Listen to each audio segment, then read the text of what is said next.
Green plastid chloroplast के structures के बारे में। ये जो क्लोरोप्लास्ट हैं ये double membrane bound cell organelle होते हैं। इनकी आउटर लेयर स्मूथ लेयर होती है और इनर लेयर भी स्मूथ होती है और ये ओवल शेप्ड दिखाई देते हैं। जी हाँ, कैसी शेप के दिखाई देते हैं? ओवल शेप के दिखाई देते हैं। अब ये जो क्लोरोप्लास्ट है इसकी इनर मेम्ब्रेन और आउटर मेम्ब्रेन के बीच में एक खाली जगह पाई जाती है, खाली स्पेस होता है जिसको इंटर मेम्ब्रेनल स्पेस कहा जाता है।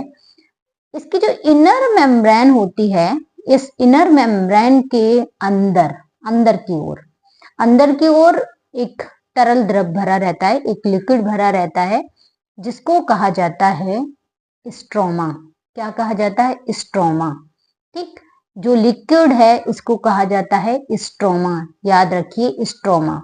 ठीक, अब इस स्ट्रोमा में थ्रेड लाइक छोटे छोटे लंबे लंबे धागे की तरह दिखाई देते हैं लैमेला। क्या दिखाई देते हैं? लैमेला।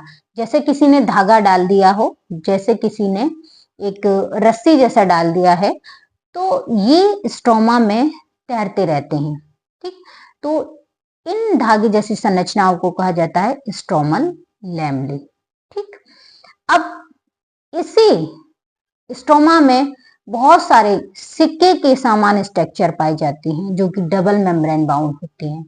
अब ये जो सिक्के के समान स्ट्रक्चर दिखाई देते हैं इनको कहा जाता है थाइलेकोइड। क्या कहा जाता है?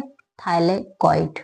थाइलेकोइड सिक्के के समान होते हैं और दोहरी परत वाले होते हैं। और ये थाइलेकोइड, जैसे हमने एक सिक्का रख दिया, दूसरा सिक्का रख दिया, एक के ऊपर एक सिक्का, जैसे मैंने ये है 1 2 3 4, तो इस तरह से बहुत सारे थाइलेकोइड एक के ऊपर एक अरेंज होते हैं और एक स्ट्रक्चर का फॉर्मेशन करते हैं जिससे कहा जाता है ग्रेना। क्या कहा जाता है? ग्रेना। जी हाँ, ग्रेना मिलकर बना होता है थाइलेकोइड से।